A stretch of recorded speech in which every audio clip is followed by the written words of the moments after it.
기도하겠습니다. 하나님 감사합니다. 이 시간 주님의 말씀 앞에 우리를 세워주셔서 감사합니다. 이 시간 선포되어지는 말씀을 통하여 우리의 심령이 새로워질 수 있도록 하나님 인도하여 주시고, 우리의 무너진 성벽이 다시금 재건되어 흔들림 없이 믿음을 지켜나가는 귀한 성도들이 다 될 수 있도록 인도하여 주옵소서. 감사드리옵고 예수 그리스도의 이름으로 기도드렸습니다. 아멘. 오늘은 드디어 우리가 2025년도 마지막 주일을 맞이하게 되었습니다. 정말 우리가 늘 하는 이야기들처럼 왜 이렇게 세월이 빠른지 모르겠습니다. 그렇지만 그럼에도 불구하고 또 말씀을 준비하면서 감사한 것은, 그래도 작년 이맘때 이러한 이야기를 했었는데도 또 이렇게 한 해가 지나서 똑같은 이야기를 이렇게 똑같은 자리에서 들을 수 있는 성도들이 이렇게 믿음을 잘 지키고 있구나라는 생각들을 하게 되니까 참 큰 은혜가 되고 감사의 제목이 아닐 수 없습니다. 한 해가 다 잘 지나갔죠. 여러분 어떻게, 여러분의 믿음이 좀 안전하십니까? 감사해요.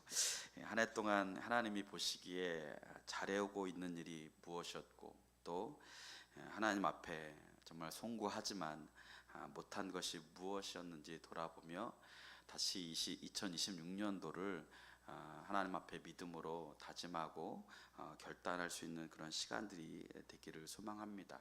그래서 오늘 제목도 영적 성벽을 지켜라 라고 이제 이야기를 이제 말씀을 전하려고 합니다. 금요일에 우리가 출애굽기를 지금 강의하고 있는데, 이스라엘 백성들이 이제 6월절의 그 구원의 은혜를 통해서 하나님께서 너희가 세상의 기준의 시계를 따르지 말고 이제 이 날을 기준으로 하여 이스라엘의 첫 해로 삼아라 라고 하면서 하나님의 백성으로 시작하는 첫 해를 지정해 주시죠.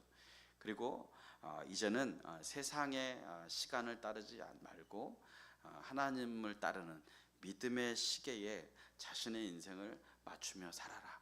하나님께서 그렇게 말씀을 하셨죠. 그동안 애굽이라는 세상에서 죄에 속하여서 살던 지난 날을 다 잊어버리고 이제 하나님의 백성으로 거듭난, 하나님의 백성으로 태어난 이 시간부터가 진짜다 라고 말씀하는 거죠. 그래서 우리도 우리의 인생 가운데 예수님을 만났고 또 구원의 은혜를 경험했다면 우리의 인생의 시간을 하나님께 맡기고 하나님의 시계에 맞추어서 살아갈 때 하나님이 우리를 지키시고 보호하시는 그 은혜를 따라 우리가 살아가게 될 줄로 믿습니다. 그래서 애굽에서 나올 때처럼 또 홍해를 건널 때처럼 믿음으로 걷는 시간이 하나님이 우리를 바꾸어가는 기적의 시간임을 믿고 우리가 날마다 하나님 앞에 하나님의 시계에 나의 인생을 맞추어 가는 그런 노력을 기울이는 한 해가 되어지기를 축복합니다. 우리가 그런 이야기를 하죠. 꾸준히 학교 생활을 하는 사람을 뭐라 그러죠? 모범생인가요? 학생이죠, 학생. 어려워요? 문제가? 이게 너무 수준이 높나? 꾸준히 직장 생활하는 사람 뭐라 그래요? 꾸준히 술 먹는 사람 뭐예요? 그죠? 꾸준히 병원 다니는 사람 뭐예요? 역시 이게 지혜예요, 이게. 역시 똑똑한 사람들이 한두 명은 있어야 돼요. 어쨌든 그렇죠. 환자이고 의사이죠. 그러면 꾸준히 예배드리는 사람 뭐라 그래요? 예배자, 성도라고 부르죠. 그러니까 어떤 사람을 규정할 때, 그죠? 어떤 사람을 규정할 때 가장 중요한 지표가 뭘까요? 그렇죠. 공부를 다 잘하시네요. 꾸준함이 그 사람을 정의합니다. 그죠? 그래서 내가 무엇에 꾸준하고 무엇을 지속적으로 하고 있느냐가 그 사람을 대변하는 그런 모습이에요. 여러분 올해 주님을 위해서 꾸준히 달려오셨습니까? 왜 대답을 못하세요? 이건 또 예, 사람이 하루에 15분을 꾸준하게 하면 그것이 복리처럼 늘어나서 결국 자신의 인생을 바꾼다고 합니다. 그래서 하루 1% 15분 꾸준함의 힘이라는 책에 보면 꾸준함이라는 것은 점과 점을 이어 선을 만드는 것이다 라고 이야기를 해요. 그러니까 우리가 어떤 점을 이제 일을 시작하잖아요. 그 시작하는 게 점을 찍는 거예요. 그리고 그 일을 우리가 계속해서 점을 찍어서 계속 이어가는 게 선이죠. 그래서 그 선을 통해서 뭔가 작품이 완성되거나 글씨가 완성되거나 그렇게 만들어지는 것처럼 그 점을 찍는 그 꾸준함이 결국 그 존재를 만들어낸다라는 것이죠. 그래서 그 점은 건강을 만들어내는 점일 수도 있고, 또 어떤 사람에게는 행복을 만드는 점일 수도 있습니다. 또 어떤 사람에게는 꾸준한 관계를 만드는 점, 성공을 만드는 점일 수 있습니다. 저마다 우리는 점을 선이 되게 하기 위해서 우리는 꾸준히 살아갑니다. 그렇죠? 그래서 하루에 15분이라는 게 1%를 이야기를 하는 건데, 하루에 1%씩 성장을 하면 1년 후가 되면 몇 배가 성장을 할까요? 네? 365배면 좋은데 그건 아니고요. 38배의 성장을 이룬대요. 그러니까 내가 어떤 일을 시작해서 그 일을 하루에 1%씩 꾸준히 성장을 하게 되면 그 사람은 지금 나의 현실보다 38배나 성장하는 그러한 능력을 갖게 된다라는 것이죠. 그러니까 여러분이 매일 1%의 기도, 1%의 말씀 묵상만 해도 여러분의 신앙의 모습이, 신앙의 그런 어떤 척도가 38% 성장하게 된다는 거예요. 근데 문제는 이 1%도 시도하지 않으니까 퇴보하게 되어진다는 거예요. 올해를 시작할 때 아마도 우리도 각자가 나름의 목표나 다짐을 가졌을 것입니다. 자기 개발이나 또 취업이나 또 새로운 사업, 또 신앙적인 목표도 가졌을 것입니다. 그래서 어떤 분들은 목표를 잃은 분들도 있을 것이고, 또 변화되고 성장해서 나도 모르는 사이에 다른 사람들은 다 인식하고 있지만 자신도 모르는 사이에 그렇게 성장해 있는 그러한 모습들을 가진 분들도 계실 것입니다. 특별히 믿음의 도전을 이루기 위해 매일 점을 찍으면서 정말 내가 익숙하지 않지만 정말 불편하고 또 귀찮기도 하고 바쁘기도 하고 그럴 때라도 내가 꾸준하게 해왔던 분들은 분명히 1년 전에 비해서 엄청난 성장을 이루고 또 성숙함을 이루었을 것입니다. 그럼 어떤 분들은 점은 찍었는데 그 다음부터 점이 어디에 있었는지 기억도 못할 만큼 꾸준함을 갖지 못한 분들도 있었을 것입니다. 왜 우리는 이처럼 꾸준하게 믿음을 지키기 위해 예배와 말씀과 기도의 점을 찍고 선을 연결하는 그러한 신앙생활을 하고 있을까요? 그것은 그렇게 쌓아 올린 그러한 점들, 그리고 그러한 벽돌 한 장을 쌓듯이 쌓아 올린 그런 성벽이 결국 나를 지키고 나를 성숙하게 하고 나의 믿음을 새롭게 하기 때문에 그렇습니다. 우리가 예수 그리스도를 믿고 구원함을 얻었지만 여전히 우리는 세상의 죄악 가운데 살아갑니다. 사탄은 우리로 하여금 틈을 타서 하나님과 멀어지게 하고 미혹하고 유혹하는 일들을 계속 하게 되어지죠. 그리고 우리의 믿음을 무력하게 하고 다시 죄악된 삶으로 돌아가도록, 마치 이스라엘 백성들이 출애굽을 해서 하나님의 은혜로 이제 하나님이 약속하신 땅으로 가는 그런 과정들 속에서 조금 불편하고 조금 어렵다고 계속 점을 찍고 가야 되는데 왜 우리를 애굽에서 불러내서 이렇게 고생을 시키냐고 그러면서 자꾸 돌아가려고 했던 그 마음을 심어주었던 그 사탄의 그런 모습들이 우리의 삶 가운데 계속 일어나고 있다는 사실입니다. 그래서 그러한 모습들을 통해서 사탄은 우리로 하여금 계속 죄의 종로로 타도록 우리의 영혼을 파괴하고 있다는 사실입니다. 하나님이 우리를 구원하시고 부르신 목적은 단 한 가지죠. 예배입니다. 예배에 실패했다라는 것은 하나님의 소명을 잃어버린 것이고요. 하나님과의 관계가 깨어졌다라는 것입니다.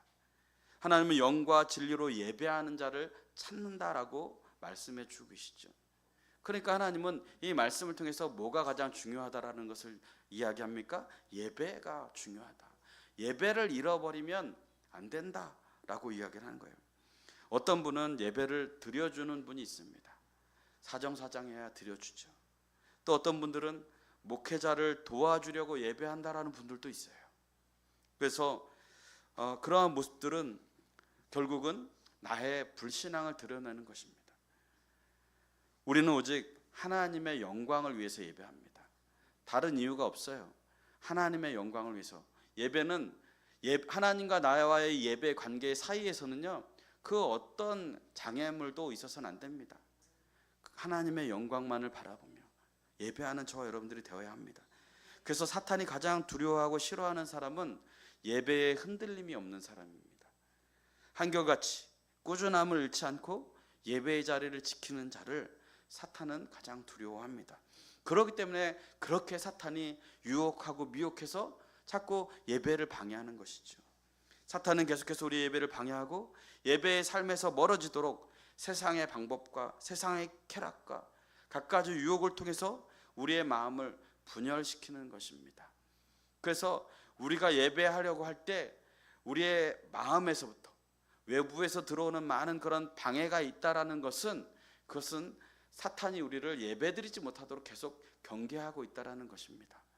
그것을 우리는 뛰어넘을 수 있어야 합니다.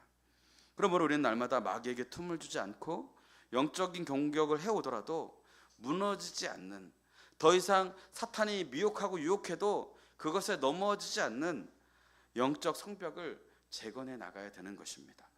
성경의 역사를 살펴보면 위대한 하나님의 역사가 일어날 때마다 사탄의 방해도 극심했어요. 히스기야가 유대의 왕으로 있을 때 이 아수르의 사네립이 대군을 이끌고 이 유다를 공격해 들어옵니다. 그때 이 사네립의 신하인 이 랍사게 장군이 있었는데, 그가 유다 백성들이 듣는 앞에서 하나님을 모욕하고 히스기야를 조롱합니다. 그러면서 그 히스기야 백성들이 모여있는 그 앞에서 소리를 지르는 거예요. 여호와가 예루살렘을 건지겠느냐라고 이야기를 하는 겁니다. 독서를 끊임없이 날립니다. 이게 무슨 말입니까? 세계를 지금 정복한 아수르 앞에 아무리 너희가 하나님이라 할지라도 이렇게 약한 너희를 구원할 수 있겠느냐? 너희가 믿는 하나님이라도 너희를 절대 우리의 손에서 구원할 수 없다. 그리고 히스기야가 너희 하나님이 너희를 지켜줄 것이라고 그렇게 거짓으로 선동하는 히스기야의 말을 듣지 말아라 라고 이야기를 하고 있는 것입니다. 그렇습니다. 세상은 계속해서 우리가 믿음으로 행하려고 할 때 세상의 방법을 던져놓고서 너희가 믿는다고 다 됐냐? 너희가 기도한다고 다 되느냐? 아니다. 세상은 그것으로 바뀌지 않는다 라고 우리를 계속해서 미혹합니다. 그러나 히스기야는 그 모욕적인 편지를 듣고 맞대응해서 싸우지 않습니다. 그리고 그 편지를 들고 여호와의 성전으로 나아가서 그 편지를 하나님 앞에 펼쳐놓고 기도합니다.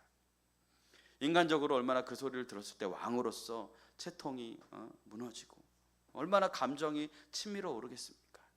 그러나 그는 나의 적은 저 사람에게 있는 것이 아니다.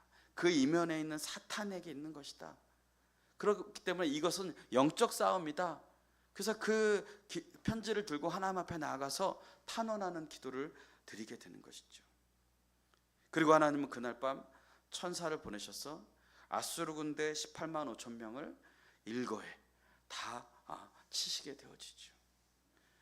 그러므로 우리가 늘 이야기하는 것처럼 전쟁은 하나님께 속하였다라는 그 믿음의 고백이 이 히스기야를 살리게 되어진 것입니다.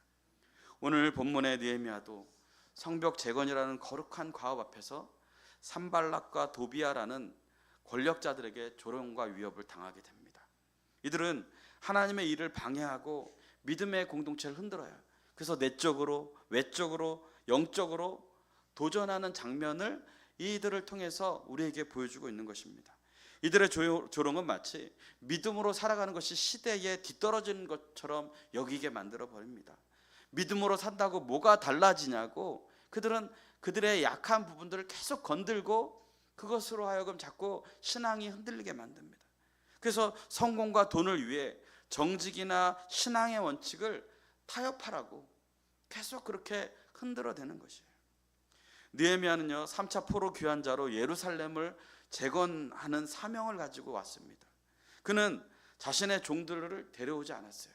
그리고 그 예루살렘에 있는 거민들을 데리고서 탁월한 리더십과 정직한 믿음으로 그들을 설득해 나갑니다. 그래서 그들의 마음을 사로잡아요. 그래서 그 땅의 지도자들과 백성들에게 이르기까지 하나님이 주시는 지혜를 통해서 이 성벽 재건의 공사에 동참하도록, 그리고 하나님의 사명을 감당하도록 그들의 마음을 일깨워 줍니다. 그리고 성벽은 점점 모양을 이제 갖추어가기 시작해요. 그런데 이대로 성벽이 완성되어져 가면 좋은데 항상 하나님의 계획이 진행되어지면 늘 방해와 도전이 있습니다. 사탄은 그것을 가만히 두려고 하지 않습니다. 왜요? 그렇게 하나님의 나라가 확장되어지고 성벽이 세워지면 그만큼 이 땅에서 사탄이 자신의 나라라고 여겼던 것들을 빼앗기게 되니까 그것을 대적하고 못하게 하는 것입니다. 우리 다시 한번 1절과 2절 말씀을 한번 읽어보도록 하겠습니다. 시작. 산발랏이 우리가 성을 건축한다 함을 듣고 크게 분노하여 유다 사람들을 비웃으며 자기 형제들과 사마리아 군대 앞에서 일러 말하되 이 미약한 유다 사람들이 하는 일이 무엇인가? 스스로 견고하게 하려는가? 제사를 드리려는가? 하루의 일을 마치려는가? 불탄 돌 흙 무더기에서 다시 일으키려는가 하고. 이 산발랏은 사마리아의 유력한 정치인이었습니다. 사마리아 군대를 동원한다라는 말을 하는 것을 보면 그가 군사력까지 동원할 수 있는 그런 어떤 지역의 어떤 유지요 실력자였음을 우리가 볼 수 있죠. 그렇다면 그가 왜 유다 백성들이 예루살렘 성벽을 건축한다라는 소리를 듣고 저렇게 분노하고 그것을 방해하려고 했을까요?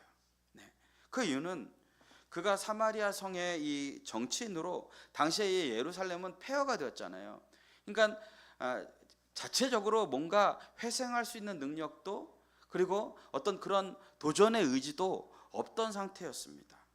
그래서 이 예루살렘의 경제적인 영역까지 이 손을 뻗치고 있었기 때문에 예루살렘의 성벽이 무너지고 예루살렘 사람들이 스스로 외세를 방어할 수 없고 자급자족할 수 없으니까 이 산발랏 같은 사람들이 경제적인 영향력을 끼친 거예요. 그리고 정치적인 기득권을 통해서 그 예루살렘의 거민들을 자기 뜻대로 이렇게 움직일 수 있는 그러한 상황들이 환경적으로 갖추어져 있었던 것이죠. 그래서 산발랏은 이 성벽이 세워지고 성이 제 모습을 갖추게 되어지면 더 이상 자신의 그런 영향력이 미칠 수 없게 될까 봐 자신의 이익이 이제 줄어들게 되니까 그것을 방해하는 것이죠. 또 한 사람이 조롱하고 방해를 하는데 사탄의 공격은 절대로 한 번에 끝나지 않습니다. 예수님을 시험할 때도 사탄이 3번 시험을 하잖아요. 그리고 예수님께서 다 물리치셨음에도 불구하고 마귀가 잠시 떠나니라 그렇게 이야기를 해요. 잠시 떠난다는 건 뭐예요? 다시 올 수 있다는 거예요. 여러분, 우리가 믿음으로 승리를 한다 하더라도 마귀는요 계속해서 우리가 하나님을 섬기지 못하도록 우리에게 미혹하고 우리를 흔들어댑니다. 오늘 이 느헤미야도 이 산발랏뿐만 아니라 다른 그런 어떤 영적인 공격이 계속해서 진행이 되어져요. 우리 3절 말씀 한번 읽어보겠습니다. 시작. 암몬 사람 도비아는 곁에 있다가 이르되 그들이 건축하는 돌 성벽은 여우가 올라가도 곧 무너지리라 하더라. 이제는 멘탈을 건드려 버리는 거예요. 야, 니네가 그렇게 성 쌓은 거 그거 야 여우가 올라가도 무너진다 그거는. 그러니까 하지 말라는 거예요. 느헤미야의 지휘 아래 이 예루살렘 성벽 재건이 본격적으로 시작이 되니까 사마리아의 총독인 산발렛과 이 암몬 사람 도비아의 방해 공작이 시작되는데, 이건 단순한 방해나 노골적인 조롱, 이런 물리적 위협이 아니라 더 깊은 그들의 내면까지 그들이 공격하는 것이죠. 그래서 그들의 여우가 올라가도 무너지겠다고 비아냥거리면서 이 유대인들의 이 사기를 꺾고자 하는 것이죠. 외부의 조종뿐만 아니라 내부적으로도 흙무더기, 그 흙무더기가 많아서 그걸로 아무리 쌓아도 너희 힘만 빠질 거다, 생고생하는 거다 라고 하면서 그들이 노력하고 최선을 다하는 그들의 마음을 계속해서 흔드는 것입니다. 총체적 난국을 겪는 것이죠. 그래서 느헤미야는 백성들을 무장시키고 하나님을 신뢰하도록 독려하게 됩니다. 4절 말씀을 한번 읽어보겠습니다. 시작. 우리 하나님이여 들으시옵소서. 우리가 업신여김을 당하나이다. 원하건대 그들이 욕하는 것을 자기들의 머리에 돌리사 노략거리가 되어 이방에 사로잡히게 하시고. 산발랏이 유다 백성들에게 미약한 사람이라고 했었잖아요. 그들의 노력을 깎아내립니다. 너희 미약해, 너희 힘으로 그거 안 돼. 여기서 미약하다라는 말은 원뜻이 뭐냐면 시들다, 쇠약하다라는 뜻을 가지고 있어요. 그러니까 마치 죽어가는 식물이 가망이 없어서 시들어버리는 그 모욕적인 표현을 미약하다라는 말로 하고 있는 것입니다. 사람이라면 누구나 이러한 이야기를 들으면 기분 좋을 사람이 어디 있겠습니까? 그죠? 분노가 치오르죠. 그러나 느헤미야는 그들이 어떠한 말을 하든지 간에 그들과 논쟁으로 이 문제를 해결하지 않습니다. 말로 대응하지 않아요. 이 히스기야와 같이 이 문제를 가지고 하나님 앞에 기도의 자리로 나아가는 것입니다. 그는 이러한 상황을 하나님을 향한 영적 도전이라고 깨달았어요. 그래서 그는 이 싸움을 기도로 이기기로, 기도로 나아가기로 결심을 한 것이죠. 사무엘상에 보면 이제 엘가나라는 제사장이 두 아내를 가지고 있는데, 이 아이를 낳지 못하는 한나와 또 아이를 많이 낳은 분인나가 있어요. 이 분인나가 자기가 아이를 많이 낳으니까 이 고대 시대에서는 아이를 많이 낳은 여인이 인정을 받았으니까요. 근데 이제 자꾸 이 한나를 무시하고 조롱하고 막 그러는 거예요. 그러니까 이 한나가 뭐 자신의 환경을 보니까 어떻게 할 수가 없는 거예요. 그러니까 그가 매일 하나님의 성전을 찾아서 마음이 괴로워서 하나님 앞에 자신의 심정을 토로하며 기도하죠. 그러니까 엘리 제사장이 저 여자가 왜 술 먹고 여기 와서 저렇게 헛소리를 자꾸 저렇게 하나, 그렇게 의심할 정도로 정말 매일 간절히 하나님 앞에 기도하는 거예요. 그러니까 결국 하나님이 그의 기도를 들어주시죠. 이것이 하나님의 영적 원리입니다. 하나님의 기도가 한나에게 사무엘이라는 위대한 선지자를 낳았듯이 이 느헤미야의 기도는 결국 성벽 재건의 완공이라는 기적을 낳은 것입니다. 그러므로 우리의 인생, 우리의 영적 싸움은 우리의 힘과 우리의 능력과 우리의 지혜에 있지 않고 기도에 있습니다. 그래서 우리가 이 기도에 꾸준함을 회복하는 것이 중요합니다. 여러분, 하나님의 백성들이 사탄의 방해를 대처하는 가장 확실한 방법은 그래서 기도예요. 기도예요. 느헤미야는 이 일을 시작할 때 기도로 시작했습니다. 사탄이 방해할 때도 기도로 돌파구를 찾았어요. 우리가 여기서 알 수 있는 것은 사탄이 여러 가지 시도들이 있을 때 우리가 할 수 있는 가장 강력하고 유일한 방법을 기도라고 지금 이 느헤미야를 통해서 우리에게 보여주고 있다는 사실입니다. 그러므로 여러분, 지금 여러분의 인생 가운데 문제가 있습니까? 또 여러분 가운데 정말 여러분의 뜻대로 되어지지 않는 많은 그런 어려움들이 있을 것입니다. 근데 어쩌면 그 문제들이 기도의 문제일 수 있습니다. 왜냐하면 하나님은 하나님의 백성을 기도를 통해서 일하시고 또 그 기도의 회복을 통해서 하나님을 만나기를 원하시고 관계가 회복되어지길 원하십니다. 오늘날 사회를 보면 수많은 비난과 조롱이 사람들의 삶에 급속도로 퍼져가는 것을 보게 됩니다. 특별히 익명성을 무기 삼아서 인터넷을 보면 얼마나 악성 댓글이나 직장 내에서 부정한 평가들을 그것을 통해서 이렇게 올리고, 그러면서 개인의 영혼을 파괴할 만큼 파괴력을 갖는 모습들을 보게 됩니다.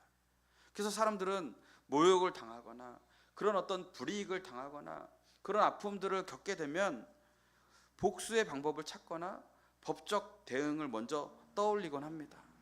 그러나 성도는 세상 사람들의 억울함이나 조롱 가운데서 사람을 향해서 칼을 겨누는 것이 아니라 하나님을 향해 무릎을 꿇어야 합니다. 하나님, 나를 긍휼히 여겨 주십시오. 나의 억울함을 주님께서 헤아려 주십시오. 그래서 이 기도를 통해 비난의 독이 우리 내면을 파괴하지 못하도록 해야 되는 거예요. 그래서 우리가 기도를 먼저 해야 되는 겁니다. 그래서 세상의 조롱이 커질수록 우리의 기도가 더 깊어져야 합니다. 제가 목회를 하면서 정말 안타까운 것은 교회는 다니지만 예수님을 믿는다고 하지만 많은 사람들의 의외로 기도의 방법을 생각하지 않습니다. 기도의 방법을 사용하지 않아요. 그냥 세상적인 방법으로 대응해요. 사탄은 우리의 형편을 봐주면서 유혹하지 않습니다. 사탄은 우리의 여건을 봐주면서 넘어뜨리지 않습니다. 사탄이 가장 쉽게 쓰는 방법이 뭐냐면 타협입니다. 타협. 우리가 가장 약한 것을 틈타서 결정적인 순간에 하나님을 의지하는 방법보다 세상의 타협을 이루도록 합니다. 그래서 꾸준한 기도 생활이 중요해요. 다니엘도 습관을 따라 기도했죠. 예수님도 습관을 따라 기도합니다. 그리고 그러한 습관을 따라 기도하는 그러한 모습들이 결국 기적을 만든다라는 것을 우리는 성경을 통해서 늘 바라봅니다. 그런데 우리는 어떻습니까? 물질로, 건강으로, 사업이, 학업이 실패하면, 어려움이 직면하면 오히려 기도의 자리를 회피합니다. 문제 다 해결되고 하나님 앞에 나아가겠습니다. 여러분, 이것을 어떻게 우리가 믿음이라고 이야기할 수 있겠습니까? 이것을 어떻게 우리가 기도의 사람이라고 이해할 수 있겠습니까?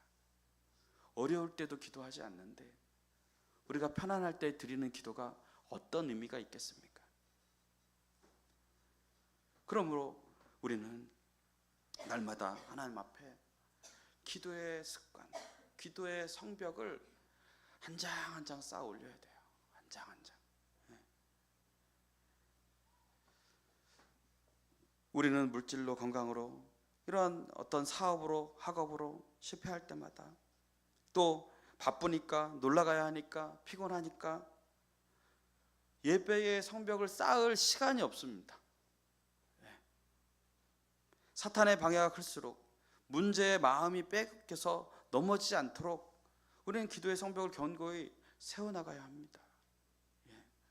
사실 예루살렘 성벽을 쌓기 전에는 이런 방해나 이런 어떤 공작이 없었습니다. 사실 그동안 하나님의 백성은 아무런 노력을 하지 않았어요. 무너진 성벽을 재건할 마음조차 갖고 있지 않았습니다. 그때는 사탄이 아무런 공격을 하지 않았어요. 왜요? 자신에게 아무 위협이 되어지지 않으니까 당연히 그냥 놔두는 거죠. 여러분, 우리가 기도 안 하고 신앙생활 열심히 안 하고 교회 안 다니면 문제 없습니다. 사탄이 위협으로 느끼지 않아요. 그 사람은. 왜요? 그냥 놔둬도 망하니까. 놔둬도 그 영혼이 다 망해갈 건데 굳이 사탄이 힘쓸 필요가 없습니다. 그런데 우리가 기도하기를 결심하고 예배의 생명을 걸기를 결심하고 믿음으로 살기를 결심하면 이 사탄도 독이 오르는 거예요. 왜요? 자신의 영역을 빼앗길까 봐.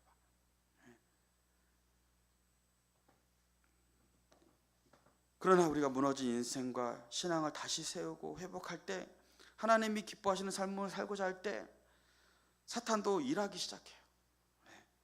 바울이 자신의 의로움을 자랑하며 살아갈 때는 사탄도 가만히 놔뒀어요. 그런데 그에게 언제 핍박과 어려움이 옵니까? 예수 그리스도를 만나고 그가 전도 여행을 시작할 때, 내가 예수 그리스도를 위해 살아가고자 결단했을 때부터 그 앞에 펼쳐지는 것은 수많은 고난과 고통과 어려움이었습니다. 왜요? 사탄이 가만히 두지 않는 것입니다. 사탄의 특징은 하나님이 일하시면 더욱 방해하려고 더 열심히 일합니다. 그러므로 우리의 믿음이 방해받는 것은 이상한 일이 절대 아닙니다. 내가 믿음 생활 열심히 하는데 더 어려움을 겪어요. 더 일이 잘 안 풀려요. 그건요, 정상이에요. 왜요? 사탄이 가만두고 있지 않은 거예요. 근데 그것을 뛰어넘어야 됩니다. 그것을 뛰어넘지 않고 그 앞에서 주저앉아서 다시 세상으로 돌아가면 그냥 광야에서 죽는 애굽 사람들과 똑같은 겁니다. 광야에서 죽는 이스라엘 백성들과 똑같아요. 그러므로 우리는 느헤미야와 같이 오직 한 가지, 기도의 줄이 우리의 영적 생명줄임을 믿고 끊임없이 기도의 자리를 사모하며 나아가야 될 줄로 믿습니다. 우리 17절 말씀을 한번 다시 읽어보겠습니다. 시작. 성을 저축하는 자와 짐을 나르는 자는 다 각각 한 손으로 일을 하며 한 손에는 병기를 잡았는데, 우리가 또 한 가지 살펴볼 것은 대적의 조롱을 받은 이 느헤미야와 유대 백성들의 이 삶의 태도입니다. 우리의 신앙생활이요, 균형을 잘 잡고 가는 게 중요합니다. 느헤미야는요, 기도만 하고 자신의 사명을 감당하지 않습니다. 기도만 하는 그런 것으로 자신의 사명을 다 감당했다라고 이야기하지 않아요. 그는 현실적으로 방어태세를 갖춰요. 여기서 일이라고 그랬죠. 일. 이 일은 히브리어로 멜라카라는 단어를 써요. 하나님이 맡기신 사명이라는 뜻입니다. 여러분, 목회만 하나님의 사명이 아닙니다. 여러분이 지금 하고 있는 일이 다 하나님이 주신 사명이에요. 그래서 우리에게 주어진 일이 하나님의 우리에게 맡겨진 사명이라고 믿는 사람, 그 태도로 하는 사람의 일과 그렇지 않은 사람은 다릅니다. 달라요. 그리고 여기서 병기는 날카로운 창과 같은 무기를 의미하는데, 이것이 세상에서 사명을 감당하는 자들이 영적 그런 생활을 갖추기 위해서 균형을 가져야 되는 거예요. 한 손으로는 일, 사명을 감당하고 한 손으로는 말씀과 기도로 지켜내는 겁니다. 방어하는 거예요. 그래서 신앙생활에 있어서 한쪽으로 치우치거나 편향된 것은 위험합니다. 기도가 중요하다고 자신이 감당해야 할 일을 방치하거나 게을리해서는 안 되는 것입니다. 그리고 또 일에만 몰두하여서 영적인 경계심을 늦추고 무감각한 그런 종교 생활만 이어가는 것도 문제입니다. 한 손으로는 나의 일터와 가정에서 최선을 다하고 한 손으로는 예배와 기도 생활을 통하여서 영적 질서를 잡아나가는 것입니다. 이 균형이 맞아야 건강한 신앙이 세워져 나가는 거예요. 여러분 어떻습니까? 균형을 잘 잡고 계신가요? 오늘날 기업이나 나라의 안보에 있어서 가장 신경 쓰고 준비하는 것이 바로 위기관리 시스템입니다. 평상시에 생산활동을 하면서 동시에 발생할 수 있는 어떤 산업의 재해나 보안 문제들에 대비하기 위해서 철저히 방어벽을 구축하는 거죠. 이것이 신앙생활에 있어서도 매우 중요합니다. 직장에서 열심히 일하고 가정에서 자녀를 양육하면서도 동시에 사탄의 유혹과 시험에 빠지지 않도록, 틈타지 못하도록 말씀과 기도로서 위기관리 시스템을 작동해 나가야 되는 거예요. 그것이 우리가 하나님의 나라를 이루어 갈 때까지 가장 중요하게 지켜나가야 할 그런 꾸준함입니다. 그래서 교회는 영적 베이스 캠프와 같아요.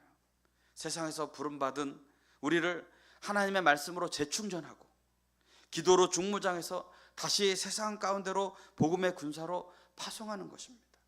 영적 싸움에 지친 성도들이 이곳에 와서 영적으로 치유받고 다시 나갈 힘을 얻을 수 있도록, 회복하도록, 그래서 신앙을 보수하고 삶의 목적을 잃어버린 자들이 그 목적을 찾아서 다시 세상 가운데서 우리에게 하나님이 부르신 그 사명을 감당하며 나아가도록 파송되어지는 것이 바로 교회의 역할입니다. 그러므로 한 손의 수고와 한 손의 영적 긴장을 늦추지 말고 우리는 하나님이 맡겨준 그 믿음의 사명을 감당하며 나아갈 수 있어야 합니다. 우리 20절 말씀을 한번 읽어보겠습니다. 시작. 너희는 어디서든지 나팔 소리를 듣거든 그리로 모여서 우리에게로 나아오라. 우리 하나님이 우리를 위하여 싸우시리라 하였느니라. 보통 이스라엘이 나팔을 불 때요, 언제 나팔을 붑니까? 첫째로 하나님의 임재, 하나님이 임재를 상징할 때 이 나팔을 붑니다. 그래서 하나님 앞에 예배하러 모여라. 두 번째로 거룩한 금식을 선포할 때 나팔을 붑니다. 회개와 영적 각성을 통해서 하나님께 돌아와라. 너희가 돌아와야 된다 라고 나팔을 불어요. 세 번째로 전쟁과 하나님의 승리를 선포할 때 나팔을 붑니다. 그래서 이 나팔을 불 때에 삶의 문제가 다 해결되어지고 하나님의 능력이 임해요. 여리고가 이 나팔 소리와 함성과 함께 무너져 내리죠. 그리고 하나님의 백성을 하나로 모을 때 나팔을 붑니다. 나팔을 불어서 모여라. 오늘 주일 성수는요, 그래서 하나님이 나팔을 부셔서 여러분이 반응하는 시간이에요. 하나님이 주일날마다 우리에게 나팔을 부잖아요. 오늘 주일이네. 지금 나팔 소리가 들리네. 교회 가야 되겠네. 근데 이 나팔 소리가 들리지 않을 정도로 주무시고 계시다면 그건 큰 문제입니다. 문제. 느헤미야의 리더십에 있어서 가장 중요한 부분은 뭘까요? 그것은 전쟁이 나의 능력이 아니라, 나의 노력에 달려있는 것이 아니라 하나님께 달려있는 것을 믿는 것입니다. 그래서 이 느헤미야는 뭐라고 이야기를 하나요? 우리 하나님이 우리를 위하여 싸우시리라. 이렇게 이 선포는 느헤미야의 믿음이 어디에 있는지를 보여주고 계시는 것입니다. 여러분, 하나님을 믿는 사람의 특징이 뭐예요? 이 싸움은 내가 하는 것이 아니고 하나님이 싸우시는 전쟁이다라는 것을 깨닫는 것입니다. 사실 이것은요, 구약시대 수많은 전쟁 속에서 주시는 핵심 주제예요. 이것은 또 십자가의 복음을 우리에게 예표하고 있는 것입니다. 우리는 스스로의 힘으로 우리 인생을 바꿀 수 없습니다. 그 어느 누구도 우리의 죄와 우리의 사망의 문제, 이 권세를 이길 힘이 우리에게는 아무도 없습니다. 왜냐하면 인간이 세운 성벽은 너무나 쉽게 무너집니다. 고난과 어려움 속에서 낙심하고 염려하고 무너집니다. 그러나 예수 그리스도께서 친히 이 땅에 오셔서 우리를 대신하여 죄와 싸워주셨고 사망을 이겨주셨습니다. 그래서 우리는 더 이상 죽음 때문에 두려워할 필요도 없고 죄에 매여서 살아갈 필요도 없습니다. 우리는 예수님을 믿는 믿음으로 죄를 짓지 않아도 행복하게 살 수 있고요, 또 지금 죽어도 하나님이 다시 살리셔서 더 아름다운 영원한 생명 가운데 살게 하실 줄로 믿습니다. 로마서 8장 37절 한번 읽어보겠습니다. 시작. 그러나 이 모든 일에 우리를 사랑하시는 이로 말미암아 우리가 넉넉히 이기느니라. 우리가, 예수님께서 우리에게 말씀해 주신 거예요. 우리가 넉넉히 이길 수 있다고. 모든 일에 우리를 사랑하시는 그 예수님으로 인해서 넉넉히 이길 수 있기 때문에 더 이상 너희들 염려하지 마라, 걱정하지 마라, 낙심하지 마라 라고 말씀해 주고 계시는 거예요. 우리에게는 영원한 성벽이 되신 예수 그리스도가 있습니다. 우리를 사랑하사 우리를 위해 죽으시고 부활하신 이 예수 그리스도로 말미암아 간신히 이기는 것이 아니고 넉넉히 이기게 되어질 줄로 믿습니다. 예수님은 겟세마네 기도로 영적 무장을 하셨고 십자가라는 사명을 한 손에 쥐고 죽음의 세력이라는 적을 다른 손으로 막아내신 것입니다. 참된 승리는 그래서 나의 능력이 아니라 우리로 하여금 넉넉히 이김을 주시는 예수 그리스도 안에 거할 때 우리에게 참된 승리가 있는 줄로 믿습니다. 느헤미야가 백성들에게 두려워하지 말고 주를 기억하라고 했듯이 우리는 날마다 예수 그리스도를 바라봐야 합니다. 아침에 일어날 때부터 하나님을 바라보고 시작하십시오. 주무시기 전에도 하나님을 바라보고 감사의 기도를 하면서 주무세요. 지금 나를 힘들게 하는 사람이나 환경들이 우리의 삶에 산재해 있을 것입니다. 이 산발락과 같은 그러한 어려움을 주는 그러한 환경이 우리 가운데 있을 것이에요. 그러나 우리는 불평을 멈추고 누구를 탓하며 논쟁하며 문제를 해결하는 것이 아니라 그 사람도 하나님 앞에 올려드리고 나의 환경도 하나님 앞에 올려드려서 이 모든 것이 하나님께서 우리로 하여금 넉넉히 이기게 하실 수 있음을 믿고 간구하는 저 여러분들이 되어주기를 주님의 이름으로 축복합니다. 우리는 이제 영적인 성벽을 지켜야 합니다. 말씀의 성벽을 재건하고, 예배의 성벽을 재건하고, 기도의 성벽을 재건하고, 우리의 일터의 성벽을 재건하고, 우리의 가정을 성벽을 재건하고, 그래서 성벽 안에서 가정이 지켜지고, 성벽 안에서 우리의 성전이 지켜지고, 성벽 안에서 우리의 삶이 지켜지는 그런 놀라운 은혜를 경험하며 살아가는 저 여러분들이 되어주시길 주님의 이름으로 축복합니다. 그러므로 지금 나의 신앙의 성벽에서 무너져 내린 곳을 우리는 찾아야 합니다. 다시 보수해야 할 지금 틈이 생겨있는 그런 믿음의 성벽이 있지 않은지 우리는 돌아봐야 합니다. 그리고 그 약해진 부분을 사탄이 틈타하지 못하도록 믿음으로 배수진을 치고 말씀과 기도 가운데 그것을 메꾸고 그것을 지켜나가야 합니다. 느헤미야를 통해 주신 말씀을 기억해 하시길 바랍니다. 비난을 기도로 바꾸는 거룩한 침묵을 통해, 그리고 한 손에는 우리 일, 사명, 생업을 붙잡고 한 손에는 말씀의 검을 붙잡고, 그래서 영적인 균형을 유지해서 악한 사단이 틈타하지 못하도록 깨어 있어서, 무엇보다도 우리 하나님이 우리를 위해 싸우시라는 그 믿음을 가지고 우리가 한 해 동안도 또 주님만을 의지하며 믿음의 성벽을 지켜나가는 저 여러분들이 되어주시기를 주님의 이름으로 축복합니다. 기도하겠습니다. 하나님 아버지 감사합니다. 오늘 하나님의 말씀을 통하여 한 해 동안 우리의 삶을 돌아보며 하나님이 우리를 지키셨고 우리를 위해 싸우셨음에도 불구하고 무너졌던 우리의 성벽이 있지는 않은지 돌아볼 수 있도록 하나님 이 시간 우리의 영적인 눈을 열어주시옵소서.